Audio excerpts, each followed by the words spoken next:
El Sermón del Monte. David Martin Lloyd Jones. Capítulo 32. ¿Cómo orar? En los versículos 5 al 8 nos encontramos con el segundo ejemplo que nuestro Señor emplea para ilustrar su enseñanza referente a la piedad o a la conducta de la vida religiosa. Este, como hemos visto, es el tema que se examina en los primeros 18 versículos de este capítulo. Guardaos, dice en general, de hacer vuestra justicia delante de los hombres, para ser vistos de ellos, de otra manera no tendréis recompensa de vuestro Padre que está en los cielos. He aquí la segunda ilustración de este principio. A continuación del tema de dar limosna viene el de orar a Dios, de nuestra comunión e intimidad con Él. También aquí nos encontraremos con la misma característica general que nuestro Señor ha descrito ya, y que vuelve a presentarse con mucho relieve. Este pasaje de la Escritura, pienso a veces, es uno de los más penetrantes de toda la Escritura, de los que más humillación produce.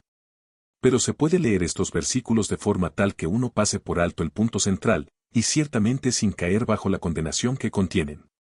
Al leer este pasaje existe siempre la tendencia de considerarlo como una denuncia de los fariseos, del auténtico hipócrita. Leemos, y pensamos en la clase de persona ostentosa que en forma obvia trata de atraer la atención sobre sí misma, como lo hicieron los fariseos.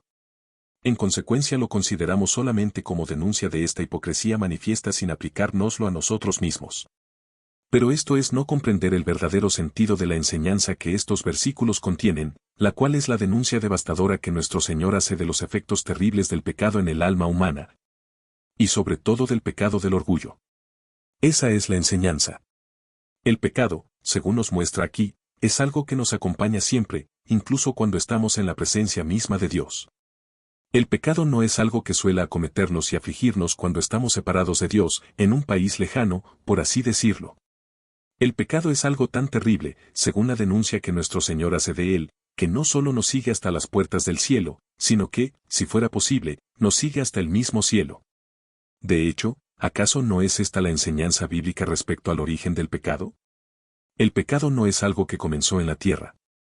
Antes de que el hombre cayera, ya había habido una caída previa. Satanás era un ser perfecto, brillante, angélico, que moraba en la gloria, y había caído antes de que el hombre cayera. Esta es la esencia de la enseñanza de nuestro Señor en estos versículos. Es una denuncia terrible de la naturaleza horrorosa del pecado. No hay nada que sea tan falaz como pensar en el pecado solo en función de actos, y mientras pensemos en el pecado solo en función de cosas que de hecho se hacen, no llegamos a comprenderlo. La entraña de la enseñanza bíblica acerca del pecado es que es esencialmente una disposición. Es un estado del corazón. Creo que podría sintetizarse diciendo que el pecado es en último término el adorarse a sí mismo, el adularse a sí mismo, y nuestro Señor muestra, lo cual para mí resulta algo alarmante y terrible. Que esta tendencia nuestra a la autoadoración es algo que nos sigue incluso hasta la misma presencia de Dios. A veces produce el resultado de que incluso cuando tratamos de persuadirnos de que estamos adorando a Dios, en realidad nos adoramos a nosotros mismos y nada más. Esta es la índole terrible de su enseñanza a este respecto. Eso que ha entrado en nuestra naturaleza y constitución mismas como seres humanos, es algo que contamina tanto todo nuestro ser, que cuando el hombre se dedica a la forma más elevada de actividad, todavía tiene que luchar con ello. Siempre se ha estado de acuerdo, me parece, en que la imagen más elevada que se pueda formar de un hombre es cuando se lo ve de rodillas delante de Dios. Este es el logro más sublime del hombre, es su actitud más noble. Nunca es mayor el hombre que cuando se halla en comunión y contacto con Dios. Ahora bien, según nuestro Señor, el pecado es algo que nos afecta tan profundamente que incluso cuando nos dedicamos a esa actividad, está con nosotros para tentarnos.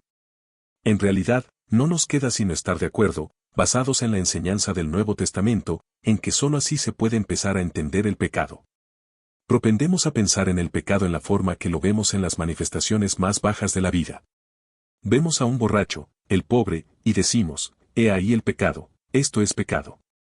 Pero eso no es la esencia del pecado. Para formarnos una idea exacta del mismo y comprenderlo, debemos ver a algún gran santo, a algún hombre fuera de lo corriente en su devoción y dedicación a Dios. Mirémoslo ahí de rodillas, en la presencia misma de Dios. Incluso en esas circunstancias el yo lo está asediando, y la tentación para él consiste en pensar acerca de sí mismo, pensar en forma placentera acerca de sí mismo. y en realidad adorarse a sí mismo en vez de adorar a Dios. Esa, y no la otra, es la verdadera imagen del pecado. Lo otro es pecado, desde luego, pero no es el pecado en su forma más aguda, no se ve en ello el pecado en su esencia misma. O para decirlo de otra manera, si uno quiere verdaderamente entender algo acerca de la naturaleza de Satanás y de sus actividades, lo que hay que hacer no es moverse en los estratos más bajos de la vida. Si uno quiere saber algo acerca de Satanás hay que ir al desierto donde nuestro Señor pasó 40 días y 40 noches. Esa es la imagen verdadera de Satanás cuando lo vemos tentando al mismo Hijo de Dios. Todo esto se resume en esta afirmación. El pecado es algo que nos sigue incluso hasta la presencia misma de Dios. Antes de entrar a analizar esto, quisiera hacer otra observación preliminar que me parece del todo inevitable. Si este cuadro no nos persuade acerca de nuestra condición total de pecadores, de nuestra desesperanza y de nuestra incapacidad, si no nos hace ver la necesidad profunda de la gracia de Dios en cuanto a la salvación, y la necesidad de perdón, del nuevo nacimiento y de la nueva naturaleza, entonces no conozco nada que nos pueda llegar a persuadir de ello. Ahí encontramos un argumento poderoso en favor de la doctrina del Nuevo Testamento acerca de la necesidad absoluta de nacer de nuevo, porque el pecado es asunto de disposición, algo que forma una parte tan profunda y vital de nosotros mismos, que nos acompaña incluso hasta la presencia de Dios. Pero sigamos la argumentación más allá de esta vida y de este mundo, más allá de la muerte y del sepulcro, y contemplémonos en la presencia de Dios, en la eternidad, para siempre. ¿Acaso no es el nuevo nacimiento algo esencial? Aquí, pues, en estas instrucciones acerca de la piedad y de la conducta de la vida religiosa, tenemos en forma implícita, en casi todas las afirmaciones, esta doctrina definitiva de la regeneración y de la naturaleza del hombre nuevo en Cristo Jesús. De hecho, podemos ir más allá y decir que incluso si hemos nacido de nuevo, y hemos recibido una vida nueva y una naturaleza nueva, todavía necesitamos estas enseñanzas. Esto es enseñanza del Señor al pueblo cristiano, no al no cristiano. Eso advertencia a aquellos que han nacido de nuevo. También ellos han de ser cuidadosos, no sea que en sus mismas oraciones y devociones se hagan culpables de esta hipocresía de los fariseos. Primero, pues, examinemos este tema en general antes de entrar a considerar lo que se suele llamar el Padre Nuestro. Vamos a repasar simplemente lo que se podría llamar la introducción a la oración tal como nuestro Señor la enseña en estos versículos, y creo que también aquí la forma mejor de enfocar el tema es dividiéndolo en dos secciones. Hay una forma equivocada y otra genuina de orar. Nuestro Señor se ocupa de ambas. El problema de la forma equivocada es que su mismo enfoque es erróneo. El error esencial es que se concentra en sí misma. Es el centrar la atención en el que está orando en vez de centrarla en aquel a quien se ofrece la oración. Ese es el problema, y nuestro Señor lo muestra en este pasaje en una forma muy gráfica y pertinente. Dice, cuando ores, no seas como los hipócritas, porque ellos aman el orar en pie en las sinagogas y en las esquinas de las calles, para ser vistos de los hombres. Se colocan de pie, en las sinagogas, en una posición prominente, se paran enfrente. Recordemos la parábola de nuestro Señor acerca del fariseo y del publicano que fueron al templo a orar. Aquí indica exactamente lo mismo. Nos dice que el fariseo se puso lo más adelante que pudo, en el lugar más prominente, para orar desde allí. El publicano, por otro lado, estaba tan avergonzado y lleno de contrición que se quedó lo más lejos que pudo sin levantar la cabeza hacia el cielo, sino tan solo exclamando: «Oh Dios, ten misericordia de mí, pecador». También aquí nos dice nuestro Señor que los fariseos se ponen de pie en las sinagogas y en las esquinas de las calles, en los lugares más visibles, y oran para que los hombres los vean. De cierto os digo que ya tienen su recompensa. Según nuestro Señor, la razón para que oren en las esquinas de las calles es más o menos la siguiente. El hombre que se dirige hacia el templo para orar está deseoso de producir la impresión de que es un alma tan devota que ni siquiera puede esperar hasta llegar al templo. De modo que se detiene a orar en la esquina de la calle. Por esta misma razón, cuando entra al templo pasa hacia adelante al lugar más visible que puede. Ahora bien, lo que nos importa es extraer el principio, por ello, presentó esto como el primer cuadro.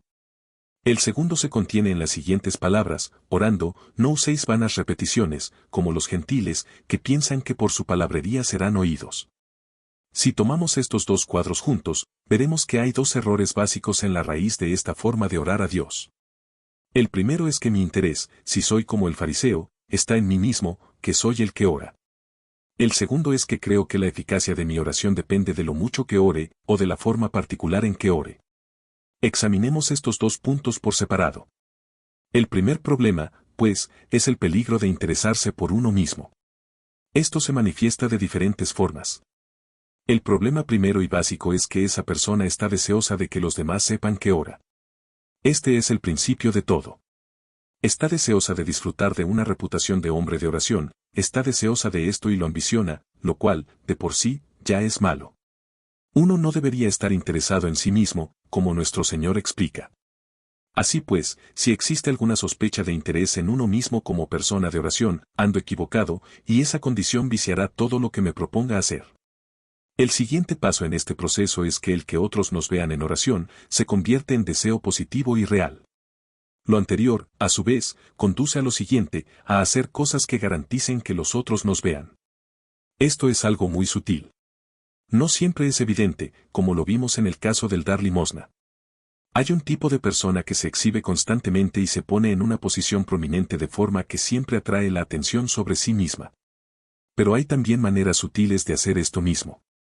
Permítanme ilustrarlo.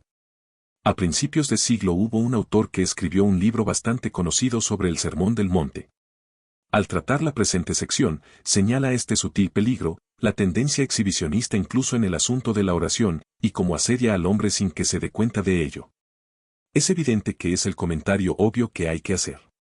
Pero recuerdo que al leer la biografía de este comentarista, me encontré con una interesante afirmación. El biógrafo, deseoso a toda costa de mostrar la santidad de esa persona, la ilustraba así: en él nada había tan característico, decía, como la manera en que de repente se arrodillaba para orar. Cuando iba de una habitación a otra. Luego se levantaba y proseguía el camino. Para el biógrafo, esta era una prueba de la santidad y devoción de esa persona. No creo que necesite explicar qué quiero decir. El problema de los fariseos era que trataban de dar la impresión de que no podían ni siquiera esperar para llegar al templo, tenían que detenerse donde estaban, en las esquinas de las calles, para orar de inmediato. En forma pública. Sí, pero si uno cae de rodillas en el corredor de una casa, también es cosa maravillosa. Quiero mostrar, basado en la enseñanza de nuestro Señor, que ese hombre hubiera sido más santo si no se hubiera arrodillado, si hubiera elevado su oración a Dios mientras caminaba por el corredor. Hubiera sido una oración igualmente sincera, y nadie la hubiera advertido. Qué delicado es esto.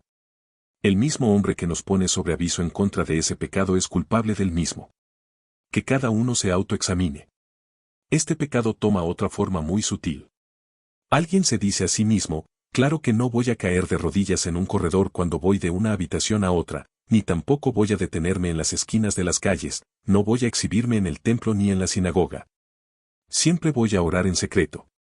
Nuestro Señor dijo: entra en tu aposento, y cerrada la puerta, ora. Mi oración va a ser siempre oración secreta. Sí, pero alguien puede orar en secreto de tal forma que todo el mundo sepa que está orando en secreto, porque da la impresión, al dedicar tanto tiempo para orar, que es un gran hombre de oración. No estoy exagerando. Ojalá fuera así. ¿Qué les parece esto? Cuando uno se encuentra en su aposento con la puerta cerrada, ¿cuáles son los pensamientos que le vienen a la mente? Son pensamientos acerca de que otras personas saben que uno está ahí, y lo que está haciendo, y así sucesivamente. Uno debe descartar para siempre la idea de que estas cosas solamente se aplican al estilo llamativo y palpable de los fariseos en otros tiempos. Hoy es lo mismo, por muy tenue u oculta que sea la forma. Claro que no debemos ser excesivamente escrupulosos acerca de estos puntos, pero el peligro es tan sutil que siempre debemos tenerlo presente. Recuerdo haber oído hablar a algunas personas acerca de un hombre que asistía a ciertas reuniones y del que decían con gran admiración que se habían dado cuenta de que después de las reuniones siempre se subía a una colina lejos de todos y se ponía de rodillas para orar. Bien, ese buen hombre ciertamente hacía eso, y no me corresponde a mí juzgarlo. Pero me pregunto si en ese gran esfuerzo de subir a la colina no había una cierta mezcla de lo mismo que nuestro Señor pone de manifiesto aquí.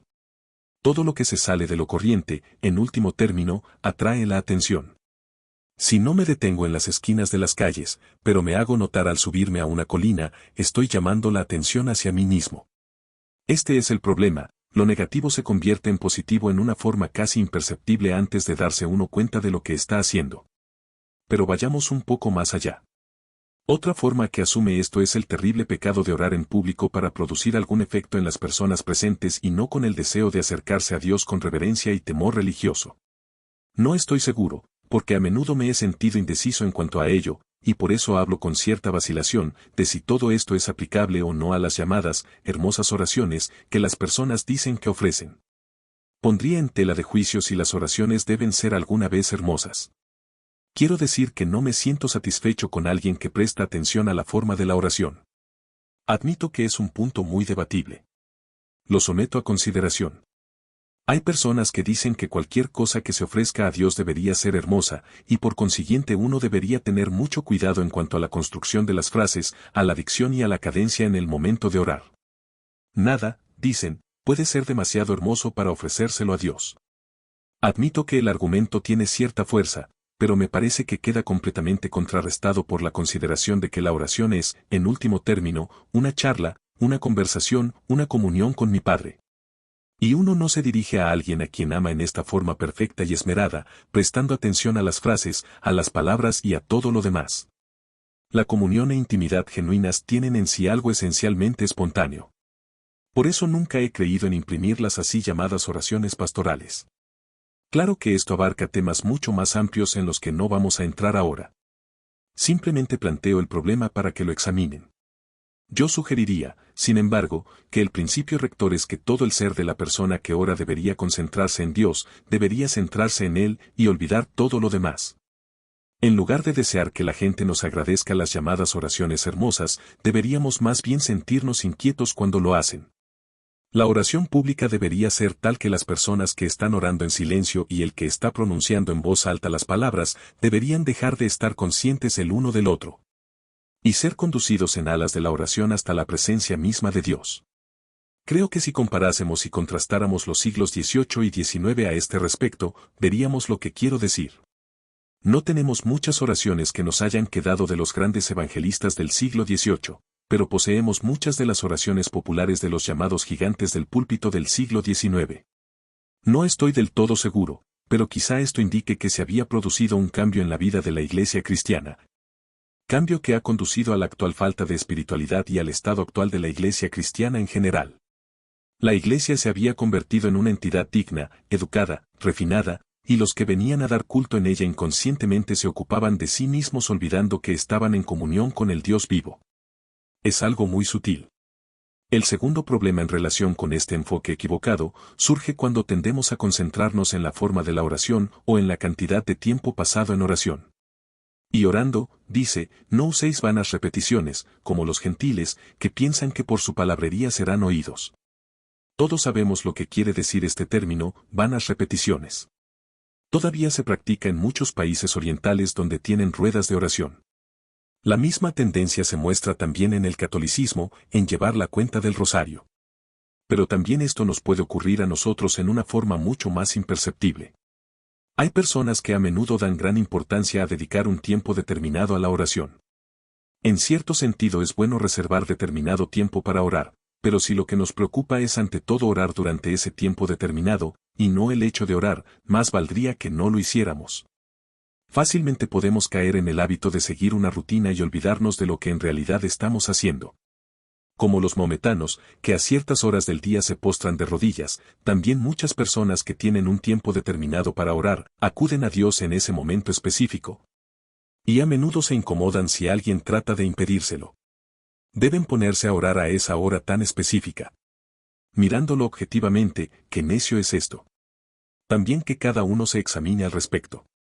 Pero no se trata solo del tiempo determinado, el peligro se muestra también en otra forma. Por ejemplo, grandes santos han dedicado siempre mucho tiempo a la oración y a estar en la presencia de Dios. Por consiguiente, tendemos a pensar que la forma de ser santos es dedicar mucho tiempo a la oración y a estar en la presencia de Dios. Pero el punto importante para el gran santo no es que dedicaba mucho tiempo a orar. No se pasaba el tiempo mirando el reloj. Sabía que estaba en la presencia de Dios, había entrado en la eternidad, por así decirlo. La oración era su vida, no podía vivir sin ella. No le preocupaba recordar la duración. Cuando empezamos a hacer esto, se convierte en algo mecánico y echamos todo a perder. Lo que nuestro Señor dice acerca de esto es, de cierto os digo que ya tienen su recompensa. ¿Qué deseaban? Deseaban alabanza de los hombres, y la consiguieron. Y también hoy día se habla de ellos como de grandes hombres de oración, se habla de ellos como de personas que elevan oraciones bellas, maravillosas. Sí, obtienen todo eso. Pero, pobres almas, es todo lo que conseguirán. De cierto os digo que ya tienen su recompensa. Al morir se hablará de ellos como gente maravillosa en esto de la oración, no obstante, créanme, la pobre alma humilde que no puede completar una frase, pero que ha clamado a Dios en angustia, lo ha alcanzado de algún modo. Y obtendrá recompensa, lo que el otro nunca conseguirá. Ya tienen su recompensa. Lo que deseaban era la alabanza de los hombres, y eso es lo que obtienen. Pasemos ahora a la forma correcta. Hay un modo adecuado de orar, y también en esto el secreto radica en el enfoque. Esta es la esencia de la enseñanza de nuestro Señor. Mas tú, cuando ores, entra en tu aposento, y cerrada la puerta ora a tu Padre que está en secreto, y tu Padre que ve en lo secreto te recompensará en público. Y orando, no uséis vanas repeticiones, como los gentiles, que piensan que por su palabrería serán oídos. No os hagáis, pues, semejantes a ellos, porque vuestro Padre sabe de qué cosas tenéis necesidad, antes que vosotros le pidáis. ¿Qué quiere decir? Si se formula en función del principio esencial significa lo siguiente: lo único importante al orar en cualquier lugar es que debemos caer en la cuenta de que nos estamos acercando a Dios. Esto es lo único que importa. Es simplemente este punto de recogimiento, como ha sido llamado. Con tal de que cayéramos en la cuenta de que nos acercamos a Dios, todo lo demás andaría bien. Pero necesitamos instrucción un poco más detallada, y afortunadamente nuestro Señor nos la da. La divide en la forma siguiente. Primero hay el proceso de exclusión.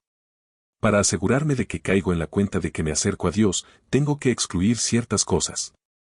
He de entrar en ese aposento retirado. Mas tú, cuando ores, entra en tu aposento, y cerrada la puerta, ora a tu Padre que está en secreto. ¿Qué significa esto? Hay algunos que quisieran persuadirse a sí mismos de que estas palabras contienen una prohibición de todas las reuniones de oración. Dicen, no voy a reuniones de oración, oro en secreto. Pero aquí no se prohíben las reuniones de oración. No es prohibir la oración en público, porque Dios mismo la enseñó y en la Biblia se recomienda. En ella se mencionan reuniones de oración que pertenecen a la esencia y vida mismas de la Iglesia. No es esto lo que prohíbe. El principio es que hay ciertas cosas que debemos excluir, ya sea que oremos en público o en secreto. He aquí una de ellas. Hay que excluir y olvidar a los demás. Entonces uno se excluye y se olvida de sí mismo. Esto es lo que significa entrar en el aposento. Se puede entrar en ese aposento mientras se camina por una calle muy transitada, o mientras uno va de una habitación a otra de la casa. Se entra en ese aposento cuando se está en comunión con Dios y nadie sabe lo que uno está haciendo. Pero se puede hacer lo mismo si se trata de un acto público de oración. Me refiero a mí mismo y a todos los predicadores. Lo que trato de hacer cuando subo al púlpito es olvidarme de la congregación en cierto sentido. No estoy orando para ellos o dirigiéndome a ellos, no estoy hablándoles a ellos. Estoy hablando a Dios, estoy dirigiendo la oración a Dios, de modo que tengo que excluir y olvidarme de los demás. Sí, y una vez hecho esto, me excluyo y me olvido de mí mismo. Eso es lo que nuestro Señor nos dice que hagamos. De nada sirve entrar en el aposento y cerrar la puerta si todo el tiempo estoy lleno de mí mismo y pensando acerca de mí mismo, y me enorgullezco de mi oración. Para eso lo mismo podría estar en la esquina de la calle. No, tengo que excluirme tanto a mí mismo como a los demás, mi corazón ha de estar abierto única y totalmente a Dios. Digo con el salmista, afirma mi corazón para que tema tu nombre. Te alabaré, oh Jehová Dios mío, con todo mi corazón. Esto pertenece a la esencia misma de la oración. Cuando oramos debemos recordar expresamente que vamos a hablar con Dios. Por consiguiente hay que excluir, dejar afuera a los demás y también a uno mismo. El siguiente paso es la comprensión. Después de la exclusión, la comprensión. ¿Comprender qué? Bien, debemos comprender que estamos en la presencia de Dios. ¿Qué significa esto? Significa comprender quién es Dios y qué es Dios. Antes de comenzar a pronunciar palabras deberíamos siempre hacer esto. Deberíamos decirnos a nosotros mismos, ahora voy a entrar en la presencia de Dios, el Todopoderoso, el Absoluto, el eterno y gran Dios con todo su poder y majestad, de ese Dios que es un fuego que consume. De ese Dios que es luz, y en el cual no hay tinieblas, el Dios total y absolutamente santo. Eso es lo que voy a hacer. Debemos concentrarnos y entender todo esto. Pero sobre todo, nuestro Señor insiste en que deberíamos comprender que, además de eso, Él es nuestro Padre. Y cerrada la puerta, ora a tu Padre que está en secreto, y tu Padre que ve en lo secreto te recompensará en público. La relación es la de padre e hijo, porque vuestro Padre sabe de qué cosas tenéis necesidad, antes que vosotros le pidáis, o si comprendiéramos esto. Si comprendiéramos que este Dios Todopoderoso es nuestro Padre por medio del Señor Jesucristo. Si comprendiéramos que somos en realidad hijos suyos y que cuántas veces oramos es como el hijo que acude a su Padre. Él lo sabe todo respecto a nosotros, conoce todas nuestras necesidades antes de que se las digamos. Del mismo modo que el Padre se preocupa por el Hijo y lo cuida, y se adelanta a las necesidades del Hijo, así es Dios respecto a todos aquellos que están en Cristo Jesús. Desea bendecirnos muchísimo más de lo que nosotros deseamos ser bendecidos. Tiene un plan y programa para nosotros. Con reverencia lo digo, tiene una ambición para nosotros, que trasciende nuestros pensamientos e imaginaciones más elevadas. Debemos recordar que es nuestro Padre. El Dios grande, santo, todopoderoso, es nuestro Padre. Cuida de nosotros. Ha contado los mismos cabellos de nuestra cabeza. Ha dicho que nada nos puede suceder que Él no lo permita. Luego debemos recordar lo que Pablo dijo tan magníficamente en Efesios 3, Él es poderoso para hacer todas las cosas mucho más abundantemente de lo que pedimos o entendemos. Esta es la verdadera idea de la oración, dice Cristo. Uno no va simplemente a darle vueltas a una rueda. No se trata de pasar las cuentas de un rosario. Uno no dice, debo dedicar horas a la oración, así lo he decidido y lo debo hacer. Uno no debe decir que la forma de conseguir una bendición es pasar noches enteras en oración, y que como la gente no lo hace por eso no se pueden esperar bendiciones. Debemos descartar para siempre esta idea matemática de la oración. Lo que debemos hacer ante todo es comprender quién es Dios, qué es, y nuestra relación con Él. Finalmente debemos tener confianza. Debemos acudir siempre con la confianza del niño. Necesitamos una fe infantil. Necesitamos esta seguridad de que Dios es verdaderamente nuestro Padre, y por consiguiente debemos excluir de verdad toda idea de que es necesario seguir repitiendo nuestras peticiones porque ello va a producir la bendición. Dios gusta que mostremos nuestro deseo, nuestra ansiedad de algo. Nos dice que tengamos hambre y sed de justicia, y que la busquemos, nos dice que oremos y no desfallezcamos, se nos dice que oremos sin cesar. Sí, pero esto no quiere decir repeticiones mecánicas, no quiere decir creer que se nos escuchará si hablamos mucho. No quiere decir eso en absoluto. Significa que cuando oro sé que Dios es mi Padre, que se complace en bendecirme, y que está mucho más dispuesto a darme de lo que yo estoy a recibir, y que siempre se preocupa por mi bienestar. Debo descartar ese pensamiento de que Dios se interpone entre mí mismo y mis deseos y lo que es mejor para mí. Debo ver a Dios como mi Padre, que ha comprado mi bien definitivo en Cristo, y que está esperando bendecirme con su propia plenitud en Cristo Jesús. Así pues, excluimos, comprendemos, y entonces con confianza, presentamos ante Dios nuestras peticiones, sabiendo que Él lo sabe todo antes de que empecemos a hablar.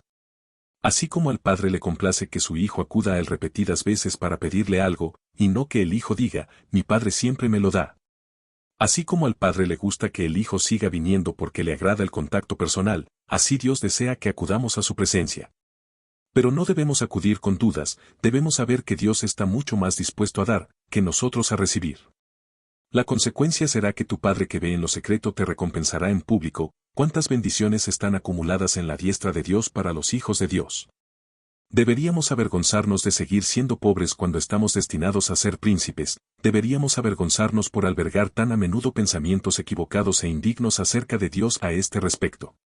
Todo se debe al temor, y a la falta de esta sencillez, de esta fe, de esta confianza, de este conocimiento de Dios como Padre nuestro. Con solo que tuviéramos esto, las bendiciones de Dios comenzarían a descender sobre nosotros.